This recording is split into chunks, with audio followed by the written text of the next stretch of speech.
భూపాలపల్లి జిల్లాలో సుడిగాళ్ల బీభత్సానికి అడవిలో వందలాది చెట్లు నీడకొరిగాయి. సుమారు 50 ఎకరాల్లోని వ్యవసాయ భూమిలో మిరప, పత్తి చేన్లు తీవ్రంగా దెబ్బతీసి రైతులను కోలుకోలేకుండా చేసింది.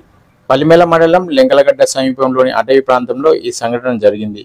సమీప గోదావరి వైపు నుండి అడవిలోకి ప్రవేశించిన భారీ సుడిగాలి పక్కనే ఉన్న బండలవాగు మీదుగా పంట చేలపై విధ్వంసం సృష్టించడంతో గాలికి తట్టుకోలేక అడవిలోని పెద్ద పెద్ద చెట్లు విరిగిపోవడంతో పాటుగా వ్యవసాయ పంటలను సైతం నేలకూల్చాయి. దీంతో భారీ నష్టం వాటిల్లింది.